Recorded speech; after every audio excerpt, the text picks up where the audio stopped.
압록강에서 두만강까지 1334km. 한반도의 국경선은 세종에 의해 완성됐다.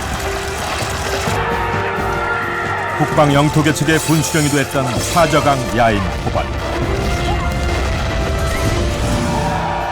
야인 토벌의 주역인 최윤덕과 그가 이 땅의 국경선에 새긴 역사를 되새겨본다.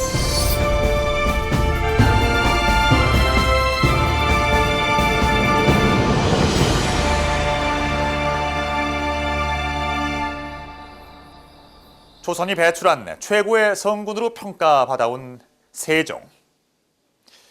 이 세종이 이룩한 수많은 업적 가운데 한글 창제만큼이나 위대한 업적으로 평가받고 있는 것이 바로 북방 영토 개척이죠. 그리고 이 북방 영토 개척의 과정에서 가장 핵심적인 역할을 담당했던 인물이 바로 세종의 종묘 배향 공신 가운데 한 사람인 최윤덕입니다. 하지만 우리들에게 최윤덕은 사군을 개척한 인물 정도로만 알려졌을 뿐 낯선 이름인데요. 세종이 나의 제갈량이라 부르며 아꼈고 북방영토 개척이라는 막중한 임무를 맡겼던 최윤덕. 자, 지금부터 그를 만나보겠습니다.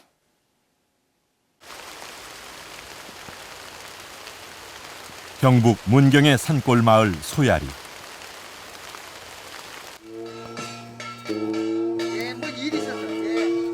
이 마을에서는 1년에 한 번 성황신에게 제를 올린다.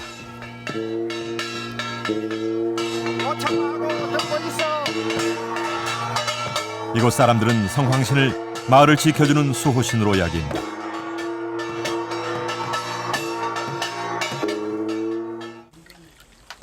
성황신 덕분에 일제강점기, 6.25 동란에도 별다른 변고 없이 넘어올 수 있었다고 믿고 있다. 오늘날까지도 마을의 중대사를 결정할 때면 성황신에게 묻고 답을 구하고 있다. 마을 사람들이 섬기고 있는 성황신은 바로 조선 초의 무장 최윤덕 장군이다. 아주 옛날 어른들이 이제 대를 이제 조금 전에처럼 이제 잡고 이제 물어봤다 계속 이제 다짐이선 물었대요. 이제 어떤 신이냐. 그래 자꾸 이제 따지고 이제 자꾸 물으니까 이제 채씨로 들어가서 통천 채씨로 들어가서 또 통천 채씨 그러면 장군이냐 일반 서민이냐 이래 또 물어가지고 장군이다. 서기 220년이 넘도록 영험한 존재로 받들어지고 있는 최윤덕 장군. 이 마을과 전혀 연고가 없는 그가 어떻게 이 마을의 수호신이 됐을까? 소지받지나 잘 해줍시다. 일반 성황신 가면 보통 실제로 존재하지 않는 그런 신을 많이 모셔놓고 하는데 유독 이 동네에서는 최윤덕 장군이 평소에 워낙 영험하신 일을 많이 하시기 때문에 그분한테 물으면 안 되겠나 이래서 계속 최윤덕 장군을 모시고 지낸다고 합니다. 한 마을의 수호신이 된 최윤덕. 그는 조선시대 세종대에 활약했던 실존 인물이다. 역사는 최윤덕 장군을 어떻게 기록하고 있을까? 한국학중앙연구원 장석학의 소장 중인 국조정토록. 세종부터 중종까지 조선의 대외정벌의 역사가 망라된 이 책에 최윤덕의 흔적도 남아있다. 세종 15년이던 1433년 평안도 도철제사이던 최윤덕이 파저강에서 야인을 정벌했다고 기록하고 있다. 세종대왕한테 최윤덕은 유비한테 제갈고민 같은 그런 존재. 북으로 사군을 개척하고 사실 육진의 개척도 기초를 닦은 사람은 최윤덕이라고 할 수가 있습니다. 당시 최윤덕은 평안도 도절제사로 서북방 국경지대에서 근무하고 있었다.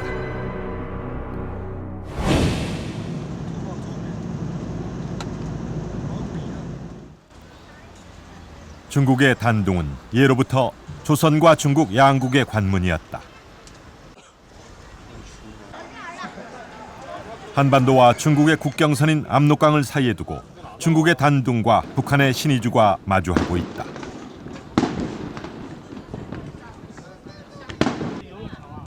(600여 년) 전 세종 때 만들어진 국경선이 아직도 유지되고 있는 것이다.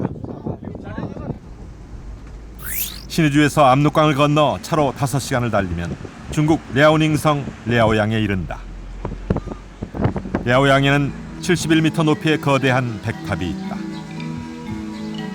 1116년 여진족이 건립한 금나라가 요양을 제2수도로 삼으면서 자신의 영토임을 확인하기 위해 세운 것이다. 한때 금나라를 세울 정도로 융성했던 여진족. 그러다 13세기 몽고족이 중국 대륙에 대한 지배권을 장악하자 여진족은 다시 소집단으로 분산되어 자신들의 본거지인 만주로 귀환했다. 당시의 여진족은 압록강 연안 일대 거주하는 건주 여진, 흑룡강 유역의 야인 여진, 지린성 장춘을 근거지로 한 해서 여진으로 나뉘어져 있었다.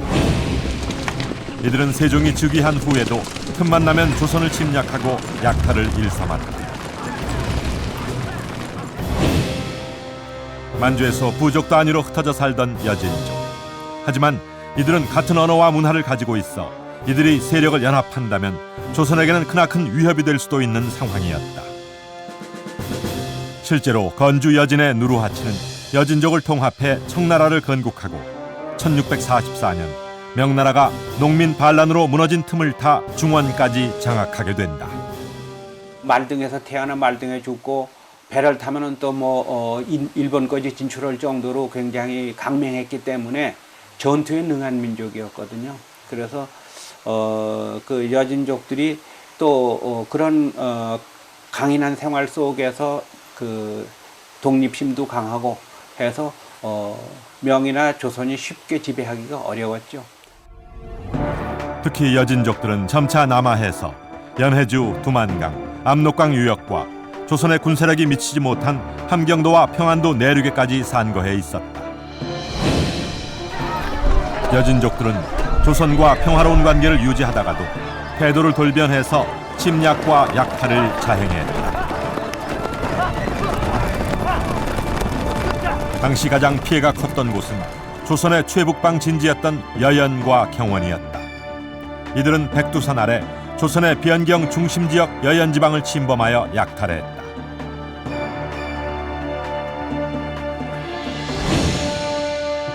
여진족 문제는 세종 초 조정의 최대 골칫거리로 떠올랐다. 북방의 여진족의 처단 문제를 놓고 세종의 고민도 깊어졌다. 여진족의 침입은 영토 축소로까지 이어질 수 있었기 때문이었다. 한 마을에 도둑이 끓는다면 그 마을이 전체가 술렁술렁하듯이 여진족이 여기저기서 떠들어오니까 한간 벽천에 살던 사람들이 자꾸만 이쪽으로 안으로 오게 되죠. 그렇게 되면 영토가 축소가 되는 거죠. 여진족의 피해가 끊이지 않는 경원을 두고 조정에서는 일대 경론이 벌어진다. 당시 영의정이었던 황희마저 경원 지역의 군사 및 행정기관인 도호부를 용송으로 이전하자는 주장을 했다.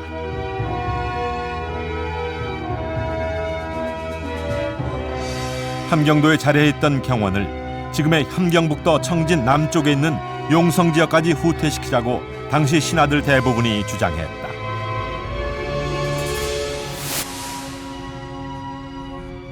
용성은 백성의 먹을 것이 풍부하고 산과 바다로 둘러싸여 있어 지리적으로 방어가 용이하다는 이유였다.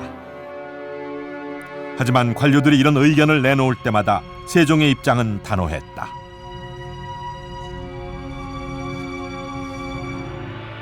조종이 물려준 강역은 영토 축소는 있을 수 없다며 강하게 질책하면서 조정이 물려준 영토는 한 채 양보도 있어서는 안 된다며 적극적인 영토 확장 의지를 내비쳤다. 와인의 생각이다. 세종은 영토 확장에 더욱더 이제 큰 열의를 가지고 있었는데 가장 근본적인 이유는 그 지역이 조선 왕실의 밭상지라고 하는 데 있었습니다. 그리고 조선의 이 태조 이성계의 조상들 가운데서 몇 분은 지금의 두만강 하류 건너서 북쪽 지역에서 터를 잡고 생활을 하고 있었고, 그래서 조선 왕실에서는 이제 그쪽 지역까지도 당연히 조선의 영토로 들어가야 된다고 이제 생각을 하고 있었던 거죠.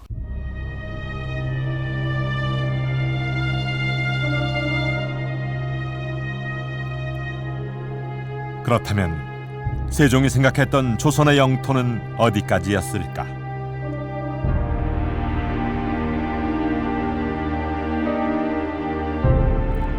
고려 예종 때인 1107년에 윤관이 이끄는 17만 명의 군사가 여진 정벌에 나섰고 구성을 쌓았다. 구성의 확실한 위치는 아직까지 논란이 있지만 구성의 최북단성 공험진을 세종은 우리 영토의 국방 한계라 여겼다.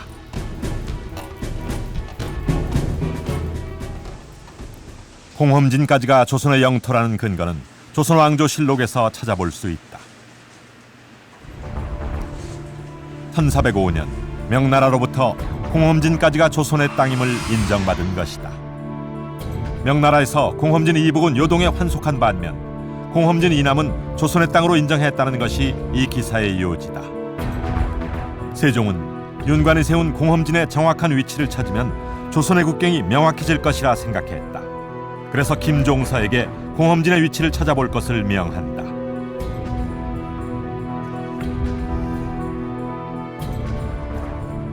신하들의 보고 내용은 세종실록 지리지를 비롯한 조선 초기의 각종 지리서를 편찬할 때 사료로 이용됐다.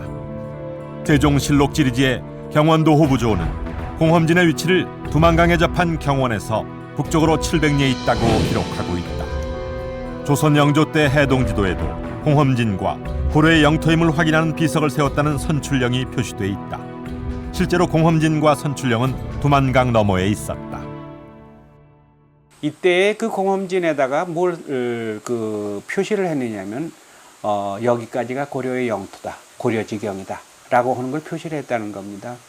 그건 뭘 얘기냐면은 다소 영토가 올라가고 내려가고 하지만 확고하게 고려의 땅은 여기까지다 우선.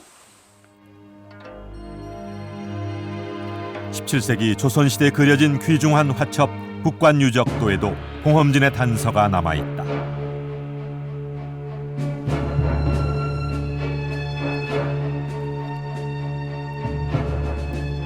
함경도에서 무공을 세운 인물들의 활약상을 그림과 글로 담은 북관유적도에는 척경 입비도라는 제목이 달린 그림이 있는데 고려지경이라는 비석을 세우는 내용을 담고 있다. 그림에는 윤관 장군의 전공과 함께 종성에서 북으로 700리 공험진에 비석을 세웠다는 설명이 있다. 고려 국경의 최북단에 있었다는 공험진은 오늘날 어디를 말하는 것일까? 정확한 위치는 좀 더 깊은 연구 과제로 남아있지만 많은 전문가들은 두만강 건너 옌지 지역에 공험진이 있었다고 주장한다.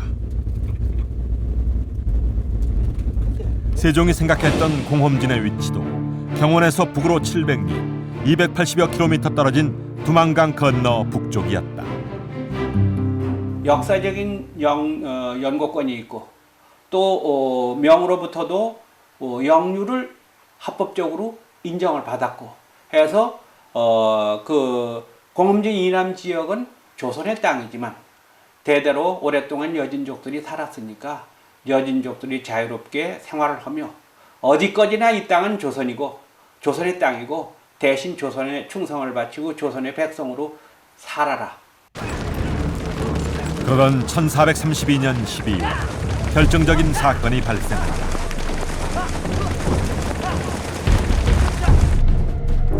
건주 여진의 중심 세력인 추장 이만주가 이끄는 파저강 유역의 여진족들이 여연을 침입한 것이다. 세종 14년인 1432년 12월 이만주는 400여 기병을 이끌고 와 여연을 쑥대밭으로 만들었다. 무려 53명이 사망했고 100여 명은 여진족에게 붙들려 가기까지 했다. 이만주는 명으로부터 벼슬을 하사받은 인물로 명의 세력을 믿고 살인과 약탈을 일삼았다. 그 여진족을 그러니까 누가 먼저 자기 세력으로 만드느냐에 따라서 만주가 누구 편 어느 나라 영토가 되느냐 영토 문제가 돼요. 그래서 명나라도 여진족을 자기 편으로 끌어들이려고 했고 우리도 여진족을 끌어들이려고 했어요. 그럴 때 그런 기회를 이용해 가지고 이만주가 그 명나라 세력을 등에 업고 우리나라 영토를 넘어서 함경도 일대에 와서 도둑질을 했어요.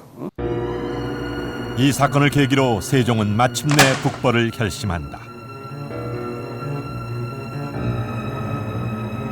세종은 신하들의 줄기찬 반대에도 불구하고 1, 2, 3차에 걸친 대토론 끝에 북벌을 감행하게 된다.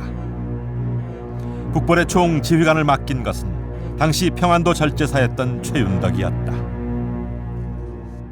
최윤덕 장군이 그 북방 지역에 대한 지리적 위치, 그다음에 적의 상황들을 가장 잘 아는 장수였기 때문입니다. 어떤 계속 북방 지역을 다니면서 이 나무 10그루 베고 겨우 하늘을 본다 할 정도로 우거진 그 숲 지역에 대한 것을 가장 잘 알았고 장졸들의 신뢰를 얻었던 최윤덕의 경륜, 그것에 크게 의지하지 않았을까 생각됩니다. 대신들의 만장일치와 세종의 지지로 파저강 토벌의 총 지휘관을 맡게 된 최윤덕. 여진족을 정벌하고 북방 영토를 확정 짓기로 한 세종의 의지가 실현될 수 있을지의 여부가 이제 최윤덕의 손에 맡겨진 것이다. 마침내 북벌을 결심하게 된 세종. 하지만 여기엔 단순히 여진족에 대한 징벌적 의미 그 이상의 뜻이 담겨 있었습니다. 세종은 한 발 더 나아가서 북방에서 여진족을 몰아내고 영토를 확장하려는 큰 꿈을 지니고 있었던 것이죠. 그러니까 파저강 토벌은 이러한 세종의 원대한 꿈, 그 시작을 알리는 신호탄이었던 것입니다.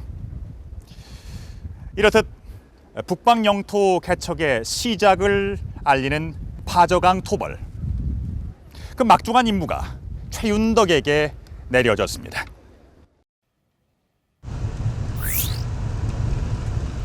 지금은 혼강이라 불리는 파저강. 압록강의 지류로 중국 랴오닝성을 흐르는 강이다. 조선 초기 압록강과 파저강 유역에는 수많은 여진족 마을이 있었다. 당시 파저강 유역에는 건주 여진의 주력 세력인 추장 이만주가 이끄는 세력이 살고 있었다. 파저강 유역에서 7개의 부락을 이루며 살고 있었다.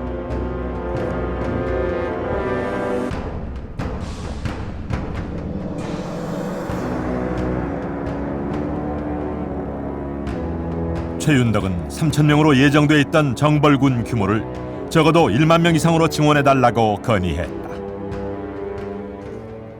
파저강 일대뿐만 아니고 이 어떤 압록강 건너편에 아주 그 여진족들이 여러 가지 포진해 있는데 그 여진족들이 전부 다 이번에 조선에서 토벌한다는 것을 알고 있었고 예의주시하고 있는 상황이기 때문에 처음에는 3,000명에다가 최윤덕 장군 현장 가서 보고는 1만 5천 명으로 늘리게 된 이유가 초기에 전격적으로 강력하게 이들을 제압하지 않으면 여진족끼리 뭉칠 수도 있고 또 우리가 힘들 수 있기 때문에 초기에 강력한 응징으로서 다른 기선을 제압하겠다. 이게 그 최윤덕 장군의 전략이었던 것 같아요. 토벌 작전의 시기를 놓고도 최윤덕의 의견은 대신들과 달랐다.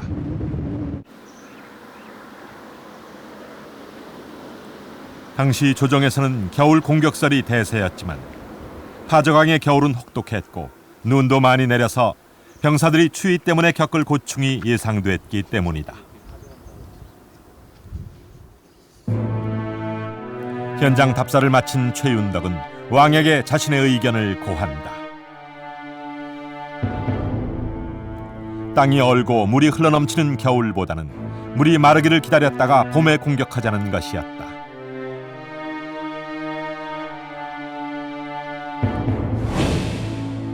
세종은 현지 지휘관인 최윤덕의 의견을 모두 받아들였다.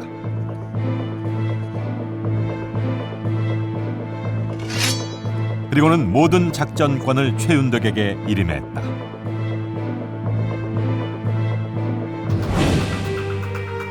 (1433년 4월) 최윤덕은 모든 군사들을 강계부에 집결시켰다. 한양에서 동원한 보병 1만 명과 평양에서 동원한 기마병 5천 명을 포함한 15,000명의 군사들이 출정 준비를 마친 것이다. 최윤덕은 집결된 병력을 7개 부대로 편성하여 압록강 도하 준비를 갖춘 뒤 부대별로 공격로를 부여했다. 당시 7개 공격 지점 중에는 올라산성이 있었다. 지금은 오녀산성이라 불리는 올라산성은 고구려의 발상지이기도 하다. 고구려의 첫 도읍지인 졸본성으로 추정되는 곳으로 우리 민족의 근거지였다. 조선 정벌군은 4월 10일 강계 도호부를 출발해서 압록강을 기습 도하하고 파저강 유역의 산지에 있는 여진족 부락을 공격했다. 이각이 이끄는 부대가 마천으로, 최윤덕도 주범인 임함나의 본거지로 향했다. 나머지 4개 부대로 임함나 부모와 거여, 올라, 이만주 본진 등을 동시에 공격했다.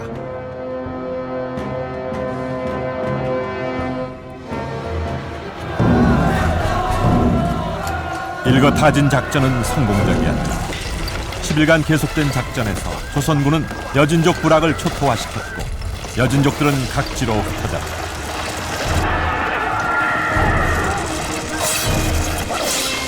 전투가 성공할 수 있었던 데에는 화포가 결정적인 역할을 했다.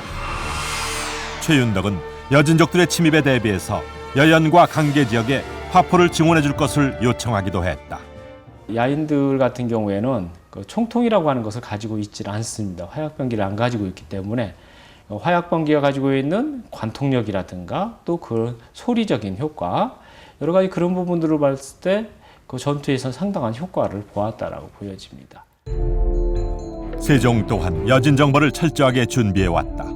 군기감에 여진 정벌을 위한 휴대용 화포를 개발할 것을 명했다. 그 결과 파저강 토벌 1년 전에 개발된 것이 바로 새총통이었다. 새총통은 작고 가벼워서 휴대가 쉽고 쏘는 방법도 손쉬운 장점이 있었다. 그렇다면 당시 개발된 새총통은 어떤 모습이었을까?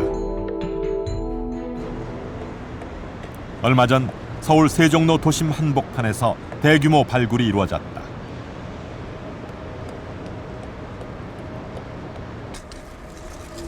도시 환경정비 사업부지에서 터파기 공사를 하던 중 조선초 총포류들이 무더기로 발견된 것이다. 여기에 무더기로 이곳은 조선시대 중앙관청 중 공조가 있던 자리로 앞으로도 더 많은 유물들이 출토될 것으로 기대하고 있다. 지금까지 이곳에서는 총 21점의 화포가 발굴됐다. 이 중에는 파저강 토벌의 주력 무기였던 새총통도 포함되어 있다. 21점이 나왔다는 거. 이게 뭐 우리나라에서는 최초고 하여튼 국보입니다, 사실은. 현재 발굴된 유물은 복원 작업이 한창이다. 발굴된 총통 중에서도 새총통은 크기가 가장 작다. 길이 13.8cm, 총구지름 0.9cm, 중량도 135g에 불과하다. 조선시대에 개발된 화기 중에서도 새총통은 가장 작다.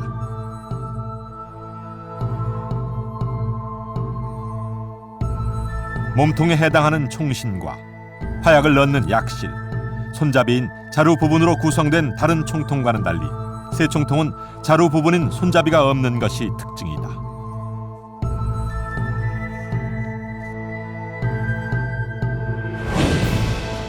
하지만 새총통은 위급할 때 어린이는 물론 부녀자들도 쏘기 쉬웠을 만큼 휴대가 간편하고 사용 방법이 쉬웠다고 한다. 그렇다면 이 작은 화포를 어떻게 쏘았던 것일까?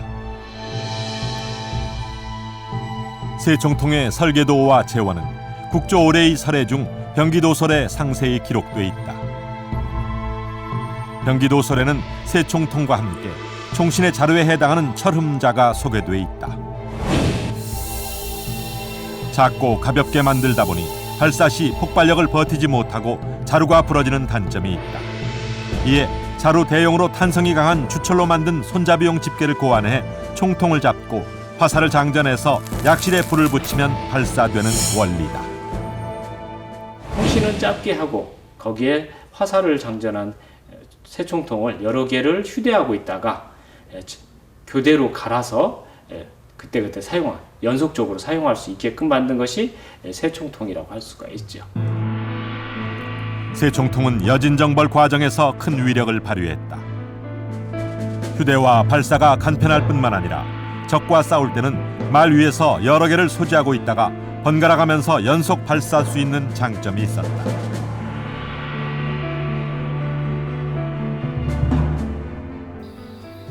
그렇다면 새총통의 위력은 어느 정도였을까? 병기 도설에 기록되어 있는 설계도를 근거로 제작진은 당시의 새총통을 재현해 보았다. 먼저 새총통의 모형을 만든 뒤 흙을 다져서 거푸집을 만든다. 완성된 거푸집에 주물을 부어서 굳히면 새총통이 완성되는데 주물의 주 재료는 구리, 여기에 주석과 아연을 소량 섞는다. 이것은 강도를 높여 화약이 폭발할 때 충격을 견디게 하고 열에도 강하게 만들기 위해서다. 새총통은 장전이 쉽고 휴대가 간편하다는 장점이 있다.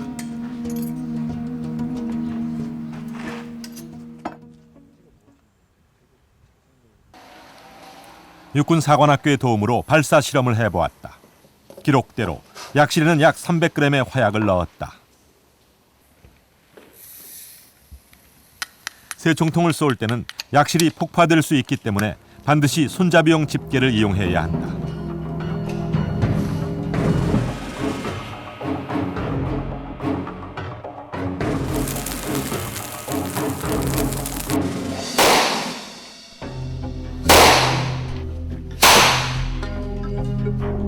관역을 관통할 정도로 위력도 막강했다. 덕의 입장에서 본다면은 굉음이 들리고 또 어느 순간에 화살이 날라와서 내 몸을 관통을 한다면은 그 이상의 두려움은 없죠. 결국엔 전투 초기에서 그런 화살 세례를 받거나 총통 세례를 받게 되면은 결국엔 쉽게 앞으로 나가지 못하는, 결국 이제 오금을 저린다라는 게 바로 이제 그런 데에서 나온 용어라고 할 수가 있죠. 북방의 여진 정벌은 세종시대 화학무기가 눈부시게 발전할 수 있는 계기가 된다. 여진을 공략하기 위해 새총통을 비롯한 휴대용 화기들이 개발됐고 이러한 기술력이 바탕이 돼서 훗날 신기전과 같은 로켓 화기도 등장할 수 있었다.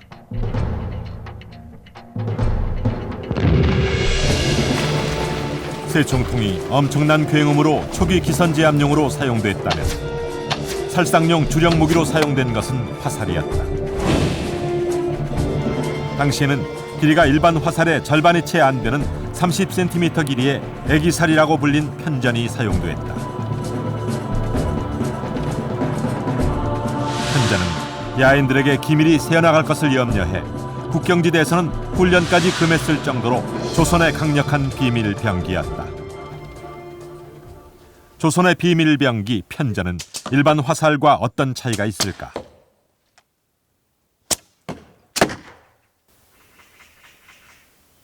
이 편전을 쏘기 위해서는 이 덧살이라는 통화라고도 하는 이 보조 도구가 반드시 필요합니다. 덧살에 이렇게 통화를 타고 날아가는 화살은 상대방의 눈에 보이지 않을 뿐만 아니라 통화는 편전이 안정적으로 날아가는 궤도를 만들어준다. 그렇기 때문에 편전은 멀리 강하게 날아갈 수 있다. 그렇다면 편전의 위력은 어느 정도일까? 일반 화살과 편전의 사정거리를 비교해 보기로 했다. 먼저 일반 화살을 쏘았다.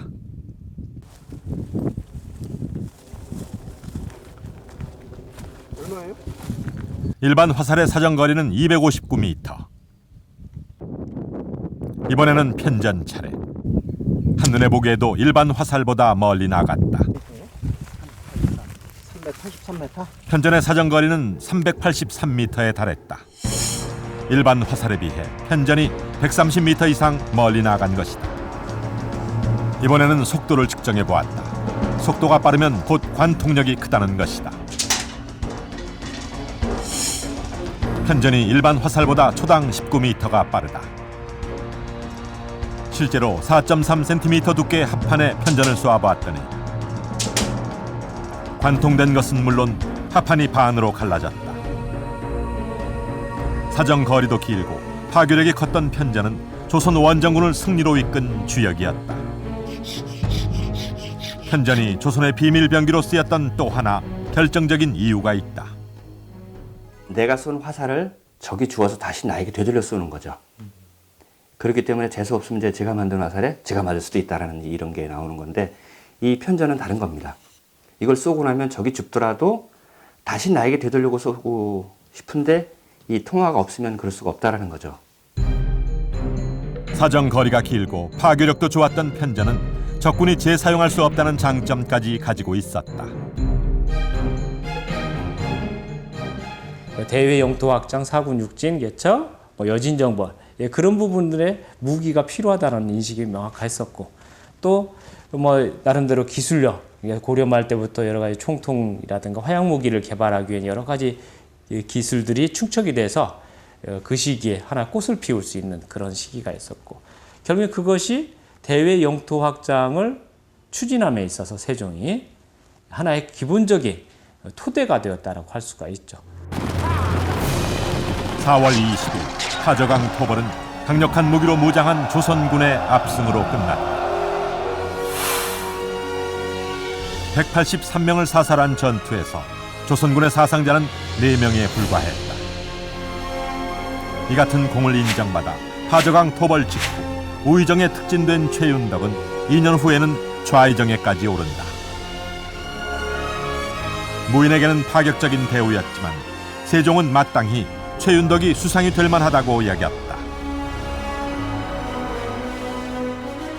압록강이라는 경계선을 확실하게 보여주므로 필요하면 또 압록강을 넘어서 토벌함으로써 조선의 방역이랄까 경계를 확실하게 다지는 그런 계기가 되었습니다.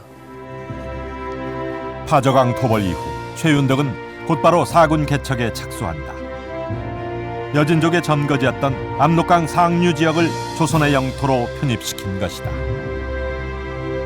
우리는 보통 사군과 육진을 구분해서 이야기합니다만 사군도 육진처럼 군사요새였습니다. 최윤덕이 파저강 토벌 이후 사군까지 설치를 하자 모두 12개의 진이 압록강을 따라서 위치하게 됨으로써 매우 강력한 방어망을 구축할 수가 있게 된 것입니다.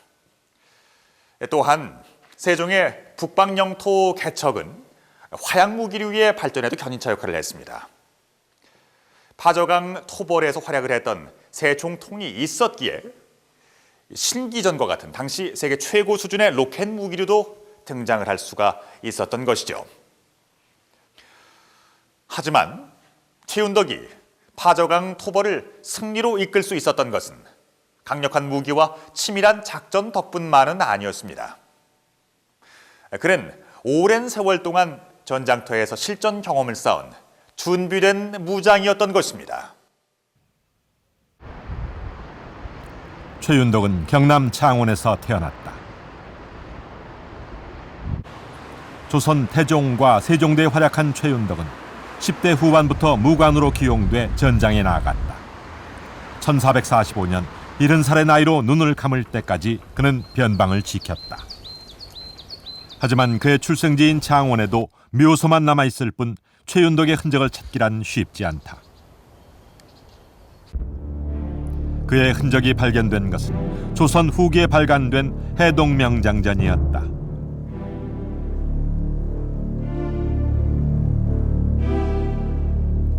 내용에 따르면 최윤덕은 이성계를 따라 위화도에서 회군하여 원종 공신에 올랐던 최운해 장군의 아들로 태어났다. 고려 말이었던 1376년에 태어난 최윤덕. 고려 말부터 조선 초까지 북으로는 여진족이 들끓었고 남으로는 외구의 침입이 끊이질 않았다. 특히 대마도의 왜구는 고려 말부터 조선 초까지 무려 500차례 이상 침략과 노략질을 자행했다. 최윤덕이 무장으로서 이름을 알리게 된 것은 21살 때. 부친을 따라 경북 영해 지역의 전투에 참전해서 왜구를 크게 무찌르는 공을 세운 것이다. 자기 스스로 나는 무인이다고 얘기를 했어요. 그래서 전방, 야전 경험이 굉장히 많은 분이에요. 전투에서는 함경도에 가서도 초급장교 시절에 근무를 했고 평안도에서도 근무를 했고 또 내지에 들어와서도 주로 무인에 관계되는 업무를 맡았고 그래서 전쟁 경험이 굉장히 많은 분이다. 전쟁 경험이 많다는 것은 전략 전술을 발휘할 수 있는 지혜가 많은 분이다. 최윤덕은 세종 주기년에 있었던 대마도 정벌에서도 공을 세웠다. 17세기 후반에 제작된 동이어 비고, 대마도 정벌의 출발지는 거제도 북쪽의 좁은 해협, 바로 견내량이다. 왜구의 본거지인 대마도를 정벌하기로 결심한 세종은 전군에 비상 소집령을 내려 조선 수군의 주력 함대를 이곳 견내량에 집합시킨다. 왜 하필 이 좁고 물살이 거센 바다에 집결시켰을까? 견내량은 바깥쪽으로 거제도가 감싸고 있어서 대마도나 먼 바다에서는 보이지 않기 때문이다. 철저한 준비를 마친 조선의 수군은 1419년 6월 19일 대마도를 공격했다.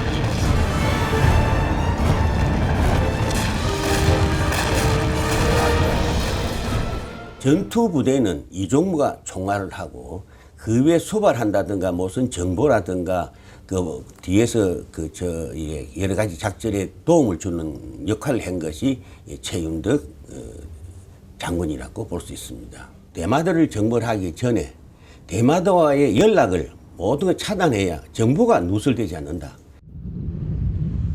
대마도 정벌에 앞서 최윤덕은 제포를 찾았다. 당시 제포에는 외관이 있었고 대마도와 조선을 오가며 장사를 하는 외인들이 머물고 있었다. 이 외인들을 통해 정보가 새나갈 수 있는 상황이었다. 여기가 그 외인들이 한 2천여 명이 살았어요. 그래서 2천여 명이 살았기 때문에 그 2천여 명이 우리 내륙 쪽으로 들어올까 싶어서 여기다 제포성을 쌓아가지고 여기서 이 왜구들의 출입을 여기서 차단을 시키는 그런 역할을 한 지역이 바로 성입니다. 조선 초기 제포 외에도 연포와 부산포에는 외인들이 드나들며 교역을 하고 있었다. 최윤덕은 대마도 정벌을 앞두고 정보 누출을 막기 위해 외관을 폐쇄한다. 외인들과 왜구들의 연락을 두절시킨 것이다. 저항하는 왜구들을 처치하는 임무도 최윤덕이 맡았다. 여기에 살고 있는 외인들을 딴 데로 이제 일단 이주를 시킨 다음에 대마도하고 연락을 완전히 차단시키고 그래서 우리나라 정벌군들이 대마도로 향해 갔습니다. 대마도 정벌 공로로 삼군 도절제사로 제수된 최윤덕은 1428년 4월 병조 편서가 되어 최전방에서 국가 방위에 힘썼다. 최윤덕 장군은 세종시대 많은 그런 그 무장 중에서 거의 왕도라든가 또는 그 병법의 지략을 알고 있었던 그런 아주 예외적인 그런 장군이었던 것 같습니다. 한마디로 리더십을 겸비한 무관이었는데 그 때문에 세종은 항상 의지하고 믿고 했던 그런 일종의 이 세종대왕한테 최윤덕은 유비한테 제갈고민 같은 그런 존재가 아니었나 싶습니다. 전장에서 다양한 경험을 쌓아온 최윤덕. 그는 세종이 북방개척이라는 중대한 임무를 맡길 수 있는 준비된 신하였다. 북으로는 여진족을 몰아내고 남으로는 왜구를 물리치는 데 힘썼던 최윤덕 장군. 파저강 토벌 승리의 공로로 그는 우의정에 특진되고 얼마 안 있어서 좌의정의 자리에까지 오르게 되는데요. 그만큼 세종이 영토 개척을 해나감에 있어서 파저강 토벌은 대단히 중요한 사건이었던 셈이죠. 파저강에서의 승전 소식을 듣자마자 후속책으로 영토 개척을 명했던 세종. 이 세종의 북벌은 서북면에 그치지 않고 동북면 두만강 유역까지 확장됩니다. 파저강 토벌 이후 이어진 사군 개척 임무는 최윤덕에게 맡겨졌다. 언제 다시 도발할지 모르는 여진족. 최윤덕은 우의정을 거쳐 좌의정에까지 오른 후에도 한양에 편안히 머물지 못했다. 좌의정이 변경지역인 여연에 머물면서 사군의 군사 요새를 만들고 백성들을 이주시키는 3인 정책을 직접 총괄했다.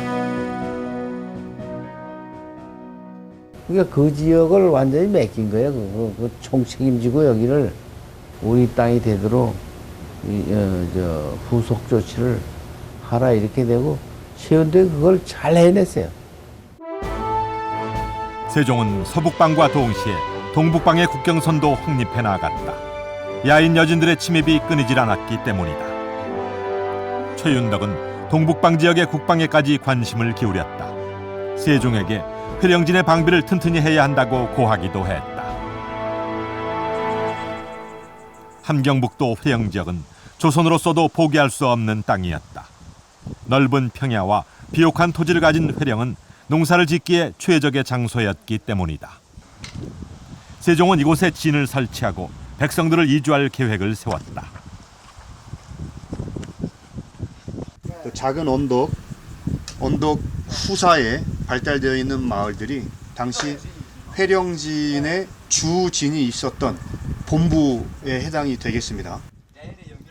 회령진이 있던 곳으로 추정되는 위치다. 회령진을 비롯한 동북방의 영토 개척은 김종서에게 맡겨졌다. 함길도 도 관찰서로 부임한 김종서에게는 육진을 설치하고 동북방의 국경선을 완성하라는 임무가 주어진다. 김종서가 만든 동북방의 두만강 국경선은 오늘날까지 이어지고 있다. 중국의 도무는 두만강을 사이에 두고 중국과 북한이 국경을 맞대고 있는 곳이다. 북한과 중국을 연결하고 있는 도문대교.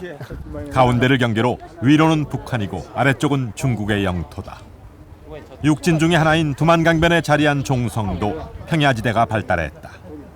조선의 그런 그 발흥지였던 경원 지역을 이제 우리 땅을 차지하게 땅으로 만들므로써 상징적 의미도 있었고, 그 지역이 결정적으로 그 후로 계속해서 이제 그 지역이 뭐 따뜻하고 사군 지역이며 사람 살기 좋은 지역이었기 때문에 가장 최북방까지 우리 영토를 넓혀가는 여러 가지 그 상징적인 효과가 컸던 일이었죠. 두만강을 따라서 동쪽으로 이동하다 보면 팡추안 지역이 나온다. 팡추안은 북한과 러시아, 중국 3국의 국경이 갈리는 곳이다. 육진 중에서 경흥 지역에 인접해 있다. 이처럼 육진 지역은 토지가 비옥해서 가뭄과 농경지 부족에 시달리던 농민들이 살기에 좋은 땅이었다.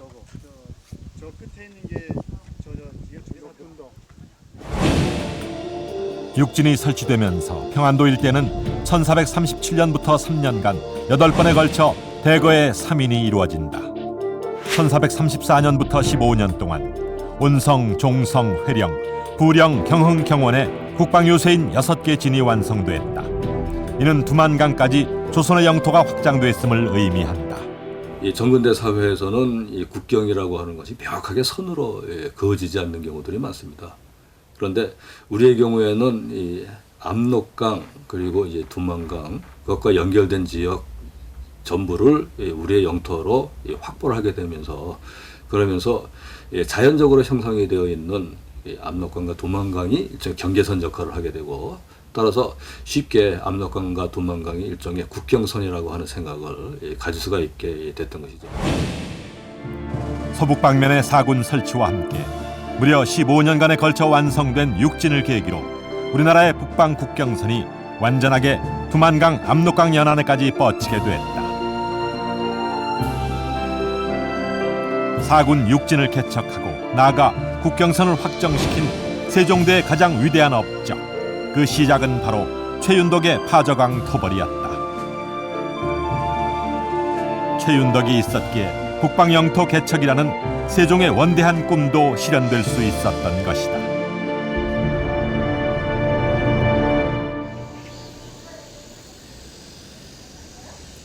(1445년) 70세의 나이로 생을 마감한 최윤덕. 그의 위패는 현재 종묘 배향 공신당에 모셔져 있다. 파저강 토벌의 공로를 인정받아 세종대의 당당한 신하들을 제치고 종묘 배향 공신이 되었다. 그리고 그가 만든 국경선은 오늘날까지 이어지고 있다. 세종의 위대한 업적인 야인정벌과 국경선 확립, 그리고 그 위협을 실현시킨 1등 공신 최윤덕. 우리가 그의 이름을 기억해야 하는 이유다.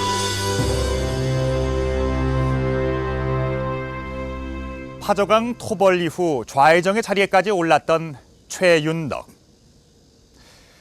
하지만 그는 70살의 나이로 눈을 감을 때까지 대부분의 세월을 북방에서 보냈습니다.